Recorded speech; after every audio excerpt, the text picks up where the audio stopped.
Mesdames et messieurs, bonsoir et bienvenue à cette émission de On s'en parle. Il a un des plus grands territoires épiscopaux à couvrir.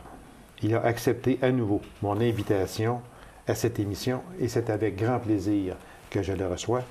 Mesdames et messieurs, Monseigneur l'évêque du diocèse d'Amos, Monseigneur Gilles Lemay. Monseigneur, bonsoir. Bonsoir. Merci d'avoir accepté cette invitation. Moi, je prends ça comme un honneur que de vous recevoir, Monseigneur. Bien, c'est une joie aussi pour moi de collaborer, d'entrer en contact, en relation avec les spectateurs, téléspectateurs et autres personnes. Et puis, on aime vous donner ce temps d'antenne-là parce que c'est sûr que, comme je le disais en entrée d'émission, vous avez un très grand territoire, un des plus grands à couvrir. Et puis, c'est sûr, et je l'ai dit en toute humilité, vous ne pouvez pas rencontrer tous vos paroissiens. C'est quasiment impossible. Alors, si, avec cette émission-là, on réussit à vous faire plus connaître, ben, je dirais mission accomplie. Très bien, merci. Monseigneur, moi, j'aimerais ça qu'on parle de la fête de Pâques. On arrive là. Oui, c'est dans pratiquement 2 semaines. C'est ça. Moi, j'aimerais beaucoup qu'on en parle. Puis que si je vous demandais que représente la fête de Pâques pour l'Église en général? Bien, le mot Pâques, ça veut dire passage. Alors, la Pâques, on ne célèbre pas la Pâques chrétienne, la Pâques comme on la connaît, les chrétiens, sans faire référence à la Pâques juive. Okay. Alors, la Pâques juive, c'était le passage de la mer Rouge. Le peuple de la première alliance était esclave en Égypte, sous Pharaon, qui les malmenait, qui les dominait, les oppressait. Alors, puis Dieu a vu la misère de son peuple, cette souffrance, puis a décidé de les sortir de là, avec Moïse, au temps de Moïse. Bon, alors, il y a des films qui nous montrent ça. Oui, exactement. Bon. Oui. Alors, donc, ils sont sortis par l'intervention de Dieu à travers Moïse. Donc, et puis, c'était ce passage-là qui a été déterminant pour le peuple de la Première Alliance. Et Dieu a dit à Moïse, bien, cet événement-là, il faut que vous vous en rappeliez. Il faut que vous vous rappeliez comment moi, je suis intervenu pour vous autres, pour votre bien. Okay. Vous donner une situation meilleure. Alors donc, je vous ai fait passer de l'esclavitude à la liberté. Alors, les Juifs, année après année, célèbrent cette Pâque juive. Ils la célébraient au temps de Jésus. Ceux qui sont dans la religion juive aujourd'hui la célèbrent encore aujourd'hui. Oui. Bon, alors, Jésus, lui, le Fils de Dieu, son propre Fils que Dieu a envoyé sur notre terre, qui s'est incarné, alors c'est ça, c'est la fête de Noël, Dieu qui se fait l'un de nous dans notre chair humaine.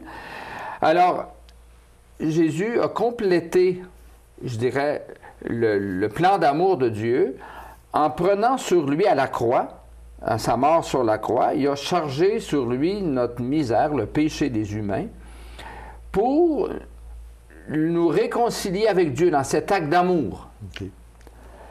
Et puis, la réponse de Dieu, ça a été d'accueillir l'offrande d'amour, le don d'amour de son Fils, et de transformer la mort en vie, le ressusciter. Okay. Avec la puissance de l'Esprit Saint. C'est ça le sens de Pâques. Donc, c'est Jésus, le Fils de Dieu, qui passe de la mort à la vie. Okay. Puis qui nous entraîne avec ça. Ce geste-là que Jésus a fait, le Fils de Dieu, c'est pas pour lui, c'est pour nous. C'est pour nous sortir, nous autres, de cette, je dirais, là, de la marque qui nous était d'être coupés de la vie éternelle. C'est pour ça que cette fête-là, ou cet événement-là, mort-résurrection, ça fait de nous des fils et des filles de Dieu, et puis ça fait de nous déjà des héritiers de la vie éternelle. Voilà. Monseigneur, on sait que la fête de Noël est une fête très commerciale. Il ne faut pas s'en cacher, il ne faut pas avoir peur des mots non plus. C'est une fête qui est commerciale et je dirais malheureusement ou heureusement, peu importe, on donne beaucoup d'emphase sur les fameux cadeaux, etc. Bon. Ouais. Est-ce que Pâques est une fête moins commerciale que Noël, est une fête plus chrétienne, je dirais? Parce que on dirait qu'à Noël, c'est l'euphorie. C'est l'euphorie totale. Tandis que, à Pâques, est-ce que c'est dû à la Semaine Sainte, à tous les offices qui viennent, on commence avec le dimanche des Rameaux, etc. Puis là, on s'en vient. Et dans la Semaine Sainte, jeudi saint, vendredi, samedi et le dimanche de Pâques, c'est la résurrection, c'est l'apothéose. Est-ce que c'est dû à ça que la fête de Pâques, elle est moins commercialisée? Elle est plus chrétienne, je dirais. Bien, de fait, l'explication que vous donnez c'est celle que je crois aussi que l'Église partage en général. Elle est quand même... Il y a un petit peu de commerce dans le sens que c'est le chocolat. Oui, exactement. Oui, c'est ça. Puis, je veux dire, les commerces en profitent le plus possible. On sait qu'on est dans une société de consommation. Oui, alors, toutes les situations ou occasions sont bonnes pour vendre. Et voilà. Oui. Bon, alors, il y a cet aspect-là. Mais il reste que, vous avez raison, étant donné que d'abord, ça commence avec le carême. Hein? C'est vrai que le carême n'a pas l'impact qu'il a déjà eu. Bon. Mais il y a 40 jours, on a 40 jours de préparation pour arriver à cet événement-là. Ce que l'on n'a pas à Noël. Exactement. OK. On a bien le temps de l'Avent, mais l'Avent, on est distrait bien plus par les préparatifs. Faire des gâteaux, des sapins, etc. Exactement. Puis il y a comme dans le temps de l'Avent, je sais pas, on dirait, dans les deux cas, il y a un changement de saison. En décembre, on entre en hiver, tandis qu'à Pâques, on entre en printemps. Mais c'est comme si l'entrée en printemps, le dégel, le réveil de la nature, je dirais, fait comme plus un avec la vie nouvelle, la vie de Pâques, la vie de Dieu qui nous est donnée. Tout le monde ressuscite, on sort de l'hiver pour s'en venir dans le printemps. Alors on dit tout le temps, on va ressusciter tout le monde, il va faire moins froid, on n'aura plus de neige, etc. C'est avec la nature, le soleil dans la nature qui est plus fort. Oui, exactement. Les journées rallongées, etc. Accompagne ça aussi. Oui, exactement. Monseigneur, faire ses Pâques.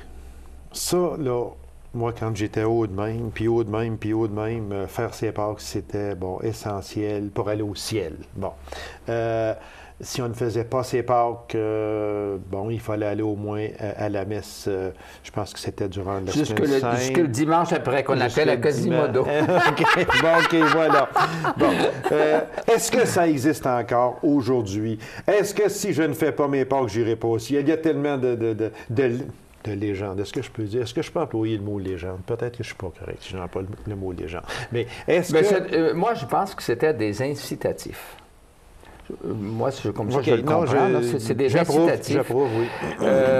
Comme dans d'autres domaines, socialement parlant, il y a des incitatifs. Hein? Si tu veux, quand c'est le temps de mettre tes pneus d'hiver, par exemple, ou de n'importe quoi, il y a des incitatifs pour nous aider à le faire. Bon, alors, parce que faire ses Pâques, là, dans le fond, c'est quoi ça voulait dire? Se confesser, puis se communier. Puis aller communier. Aller communier. Oui, c'était ça, faire ses Pâques. Oui. Bon, alors, l'Église invite toujours à ça. Hein? Puis, d'ailleurs, les sacrements, c'est des rencontres avec le ressuscité. Oui. Hein? Parce qu'on a des faiblesses humaines dans le sacrement du pardon pour être pardonné, puis surtout avoir des forces spéciales pour être, je dirais, pour vaincre ou améliorer cette faiblesse-là. Hein? Et puis l'Eucharistie, c'est vraiment d'accueillir le don de Dieu, Jésus-Christ, le don de Dieu aujourd'hui, qui a donné sa vie, qui est mort et ressuscité, puis qui vient faire sa demeure en nous. Bon, donc, c'était ça les Pâques, se confesser et communier. C'est toujours, je dirais, une invitation, c'est toujours, je dirais, l'idéal pour un chrétien, pour celui qui veut être connecté à Jésus-Christ. Maintenant, tout à l'heure, on va peut-être parler de la foi. c'est lié à la foi. Si la personne qui n'y croit pas ou qui a pris ses distances vis-à-vis Jésus-Christ, vis-à-vis l'Église, ça ne veut rien dire. OK. D'ailleurs, l'expression, on va la perdre à un moment donné dans le temps. Parce que aujourd'hui, faire ses Pâques, les gens qui ont 40 ans et moins, là, ne savent pas ce que ça veut dire. Ils ne savent pas, exactement. Vous avez abordé, il y a quelques instants, un thème que j'aimerais revenir beaucoup. Le carême. Oui. Je donne toujours comme exemple, et très vitement, quand j'étais haut comme 3 pommes et demi, à peu près, mes grands-parents restaient dans la maison paternelle. Et je me souviens très bien, mon grand-père Donat, avec sa pipe et son tabac alouette, le dimanche des Rameaux, il serrait ça. Puis, il reprenait ça le matin de Pâques. Ouais. Ça, il faisait son carême.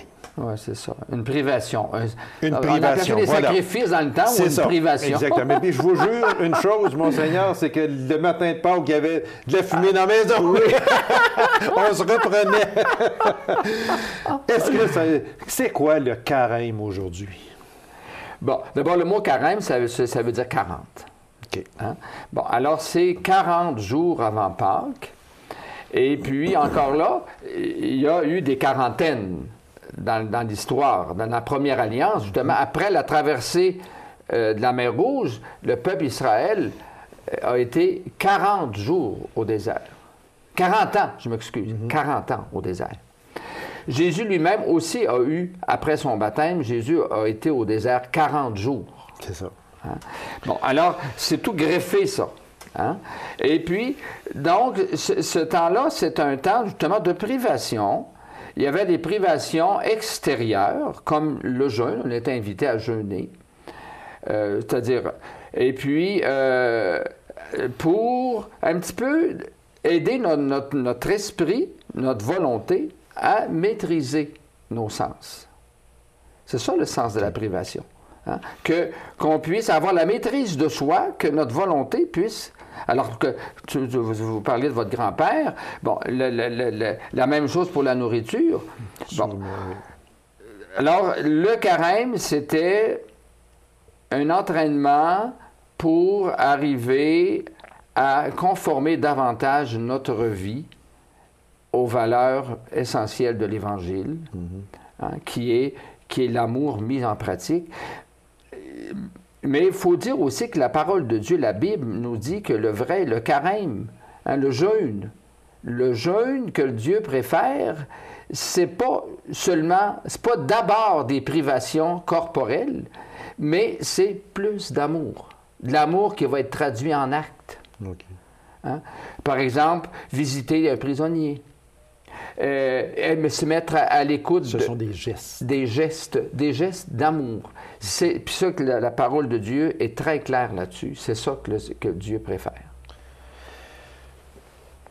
Parce qu'aujourd'hui, c'est sûr que moi, je reviens toujours, Monseigneur, au livre de l'abbé Gaudreau, faire Église autrement. Oui. Si, moi, là, je vous parlais tantôt de mon grand-père, c'est il y a 50 quelques années passées, ça. Oui. Est-ce qu'aujourd'hui, ce genre de carême à poser des gestes concrets, est-ce que ce n'est pas faire Église autrement? Oui, absolument. Absolument. Aujourd'hui, on parle beaucoup de carême partage. C'est l'expression qui est utilisée dans nos réseaux d'églises. Puis, il y a entre autres, il y a l'organisation, l'organisme qui a été fondé par la Conférence des évêques du Canada, qui est Développement et Paix.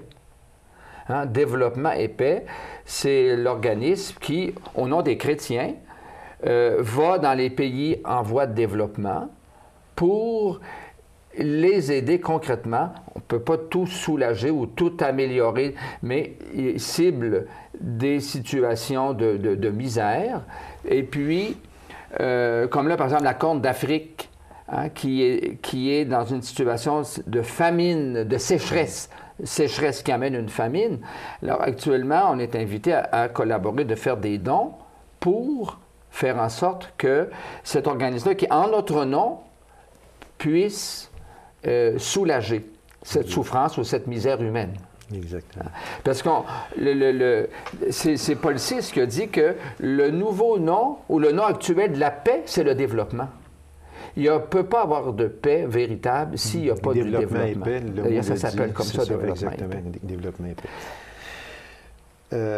Monseigneur, pour en terminer avec la fête de Pâques puis tout ça, moi, si je vous demandais, est-ce que vous avez une explication, vous, du pourquoi, à savoir pourquoi qu'aux fêtes de Noël, aux fêtes de Pâques, les églises sont bondées. Oui. Puis, en d'autres temps de l'année, beaucoup peu de chrétiens aujourd'hui fréquentent les églises. Qu'est-ce qui fait que ces deux fêtes-là, les églises sont bondées?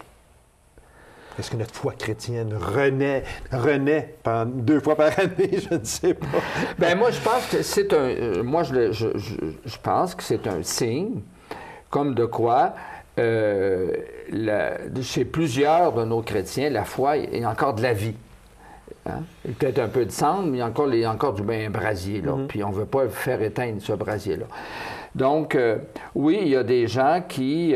pour moi, c'est un signe que les gens sont... Il y a encore quelque chose de réel qu'on veut garder un contact avec Jésus-Christ.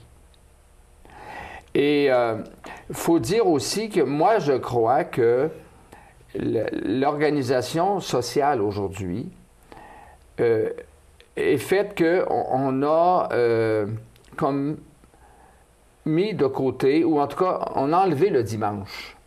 Dans le calendrier, il y a encore 7 jours de semaine, puis il y en a un des 7 qui s'appelle dimanche.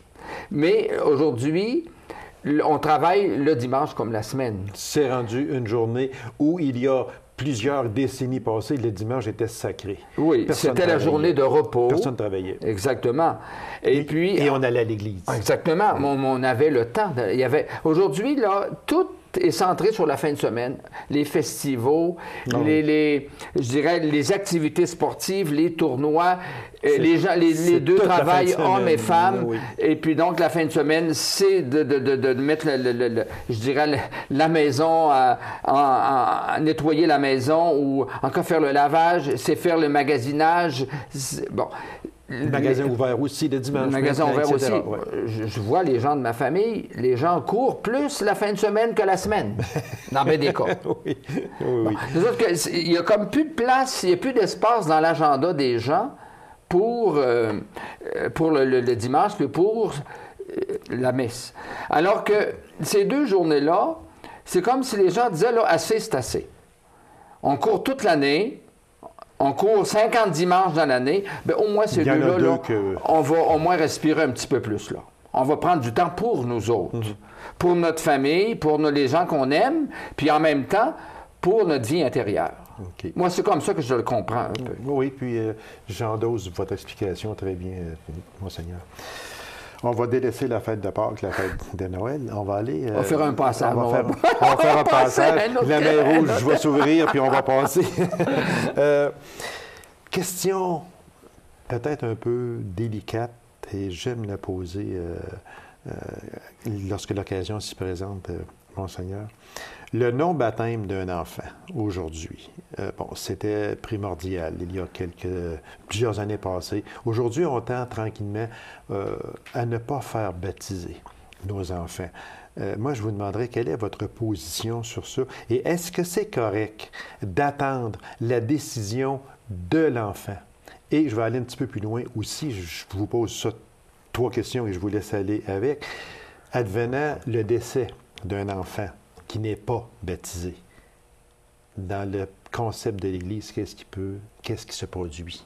Est-ce que la cérémonie sera la même? Est-ce qu'on va lui faire des funérailles chrétiennes? Je vous lance ça là, sur la table, Monseigneur. Bon. D'abord, le baptême, c'est une nouvelle naissance. C'est-à-dire, c'est une naissance spirituelle. Quand l'enfant naît, par l'accouchement, il entre dans la vie, notre vie humaine, et puis là, il entre dans une famille. C'est une famille qui l'accueille. une maman, normalement, on souhaite que le père aussi soit là, les grands-parents, enfin, ils entrent dans une famille. Bon, ça, c'est la naissance biologique. Le baptême, c'est une naissance spirituelle. Hein? Et à ce moment-là, c'est Dieu qui nous adopte pour ses enfants, pour son enfant, son fils et sa fille. Puis il nous donne l'Esprit Saint. Hein? L'Esprit de Jésus, qui est un esprit d'amour, ce qui est l'Esprit divin, de l'amour entre le Père et le Fils et le Père. Bon, donc, au baptême, on est connecté, on est plongé, de l'expression de Saint Paul, dans la mort et la résurrection, le geste d'amour que Jésus a démontré à la croix, puis sa mort et sa résurrection, l'amour du Père qui transforme la mort en vie. Dans le baptême, on est plongé dans ce geste d'amour, on est connecté à Jésus-Christ, puis on est fait enfant de Dieu, on devient fils, fille de Dieu, puis héritier de la vie éternelle. Un peu comme des parents qui adoptent un enfant. Il y en a qui vont en chercher en Chine, oui, en Haïti, en Inde.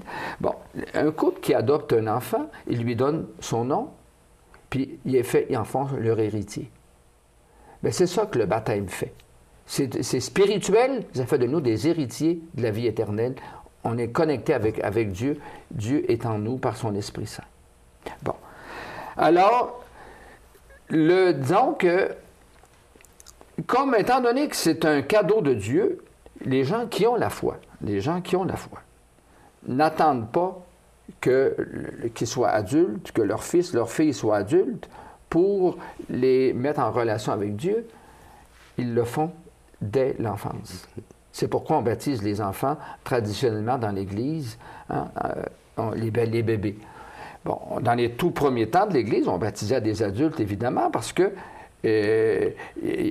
on commençait. C'était le début. Bon. Alors, donc, c'est ça le baptême. Donc, ça implique, le baptême, c'est pas juste un rite culturel ou cultuel. C'est une relation, c'est une saisie, je dirais, là, une plongée dans le divin, dans l'amour de Dieu. Mais si on n'y croit pas, moi, j'approuve les gens leur cohérence. Si c'est parce qu'ils n'y croient pas, puis je les respecte, là, l'Église les respecte. Bon, alors on dit oui, vous êtes mieux d'être cohérent que de poser un geste qui ne fait pas sens pour vous autres ou auquel vous ne donnerez aucune suite après. Parce qu'après ça, le couple qui vont chercher un enfant en Inde, c'est pas pour l'abandonner 2 ans après. Non. Hein? On est parent un jour, parent toujours. C'est vrai. Bon, alors c'est la même chose. Le chrétien, celui qui adhère, qui veut adhérer à Jésus-Christ et à son message, eh bien, c'est pour sa vie. Puis les parents, bien, de la même façon qu'ils vont accompagner leur enfant, ils vont les soutenir dans son développement intellectuel, affectif, psychologique et biologique. Ils vont veiller à ce qu'ils soient en santé. La santé spirituelle, qui est la foi aussi. Okay. Alors, c'est ça, il y a un engagement des parents, et si les parents n'y croient pas, ils ne sont pas prêts à s'engager, vaut mieux qu'ils ne le fassent pas baptiser. Mais les conséquences de ça? Bien, les conséquences... On parle au point de vue oui. catholicisme. Bon, les conséquences de ça, c'est que ça fait quelqu'un qui n'est pas chrétien, qui n'est pas évangélisé. Okay. Qui n'est pas évangélisé. Peut être chrétien, mais non évangélisé. C'est ça, qui ne connaît pas Jésus-Christ. Okay. Qui ne connaît pas Jésus-Christ. Bon, maintenant, on parlait de mort tout à l'heure. Si quelqu'un... Ce qui nous sauve, là, c'est notre foi en Jésus-Christ. C'est l'acte d'amour que Jésus a fait à la croix. C'est ça qui nous pardonne nos péchés, qui nous sauve, qui nous connecte avec Dieu, le Dieu amour, qui est notre Père, puis la vie éternelle. Alors, s'il y a des personnes qui décèdent, c'est un peu comme des gens qui sont dans d'autres foi ou qui ne connaissent pas du tout, je dirais, la parole de Dieu, et puis l'Église reconnaît que ces gens-là peuvent être sauvés. Fait qu'autrement dit, c'est laissé, est-ce qu'on peut dire le mot, à la discrétion des parents? À leur conscience, je dirais. À leur conscience, à leur conviction. Conviction. C'est mieux conviction que conscience? Bien, il y a une différence entre les deux, là. Mais les convictions, je dirais, notre conscience va... Va dicter une conviction. Oui. Va donner une couleur, à nos convictions. Okay. Monseigneur, l'équipe Mission Jeunesse du diocèse d'Amos organise une journée jeunesse qui est samedi le 31 mars prochain à la polyvalente La Forêt. Qu'est-ce que l'équipe Mission Jeunesse? Bon, rapidement, là, le mot équipe, d'abord, ça fait référence, t'es pas tout seul. Une équipe, ça veut dire un noyau de personnes. C'est ça. Bon. Mission, bien, on fait référence là vraiment à la mission que Jésus a confiée à ses apôtres.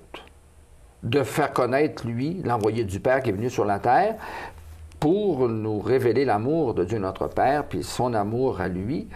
Et puis que ce que Dieu attend de nous, ses enfants, c'est qu'on vive dans l'amour. Hein? Bon. Et puis, jeunesse, c'est une catégorie d'âge. On le sait, c'est le groupe d'âge, là. Dans la jeunesse, on peut mettre comme deux catégories, les adolescents. Il y a 50 ans, on ne parlait même pas d'adolescents. On passait à 12-13 ans, déjà, on devenait comme un adulte. On allait travailler. Moi, mon père est allé dans le bois. Dans des chantiers à 12-13 ans, c'était ça. C'est ça. Bon, maintenant, il y a l'adolescence, dont on parle assez abondamment, les 12-18 ans, 17 ans. Là, okay. Bon. Après ça, tu as les jeunes adultes, jusqu'à 30 ans, 35 ans. Bon. Alors, disons que la pastorale, je veux dire, Mission Jeunesse, c'est exactement une équipe de personnes qui, je dirais, qui préparent des activités pour rejoindre ce groupe d'âge-là, des activités pour faire connaître, pour présenter l'Évangile, faire connaître Jésus-Christ. On dit que cette journée-là, elle a été organisée à votre demande à vous? Oui. Oui, bien moi, parce que, vous savez, moi, je viens de Québec. Okay, oui. À Québec, c'est une journée qui avait de l'importance. Déjà, elle existait à Québec, alors vous vouliez la recréer ici, chez vous, dans votre diocèse. Exactement. Parce que c'est de la même façon que les jeunes, par exemple, quand il arrive un tournoi de hockey ou un tournoi d'un autre sport ou une autre activité, ils vont se retrouver ensemble. Il y a une concentration et puis ça fait du bien pour eux de se retrouver ensemble. C'est vrai aussi sur le plan de notre foi, sur le plan spirituel. Puis encore plus, avec peut-être plus forte raison aujourd'hui, alors que les jeunes, ils sont de moins en moins nombreux, les jeunes, je dirais, là, qui ont une foi qui nourrissent régulièrement. Alors, ils sont isolés souvent, puis souvent, ils sont timides pour afficher ou le dire qu'ils croient. Alors, dans une journée comme ça, où tu te retrouves 50, 100 jeunes, puis ça dépend, plus la ville est grosse, tu peux avoir plus de gens, évidemment, c'est proportionné. Alors, mais là, de se retrouver, si on est 50 jeunes, supposons, alors, à ce moment-là, tu prends conscience, le jeune prend conscience qu'il n'est pas tout seul. Et puis, il crée des liens aussi avec d'autres jeunes. Et puis, en même temps, bien, c'est une journée parce qu'il y aura de tout dans cette journée-là. Il y a de l'humain, puis il y a du spirituel, puis il y a... Monseigneur, c'est tout le temps que nous... Ça passe vraiment trop vite. Il va falloir ajuster le temps la prochaine fois. Alors, merci infiniment de votre visite. Et je vous promets que lors de la prochaine émission, on va parler de la jeunesse, on va parler du suicide assisté, on va parler de la foi, on va parler des prêtres en politique, on va parler de la prière. On va essayer d'avoir du temps pour tout parler de ça. Monseigneur, merci infiniment. Bonne fête de Pâques à vous. Puis, vous serez toujours le bienvenu dans nos studios. Bien, merci, puis à vous aussi, puis à tous les téléspectateurs, une fête de Pâques qui soit vraiment un passage dans leur vie à des conditions meilleures, puis des conditions aussi spirituellement meilleures. Merci beaucoup, Monseigneur. Bienvenue. Alors, mesdames et messieurs, merci d'avoir été là. On va nous rendez-vous à la prochaine émission de On s'en parle. Au revoir et bonne semaine.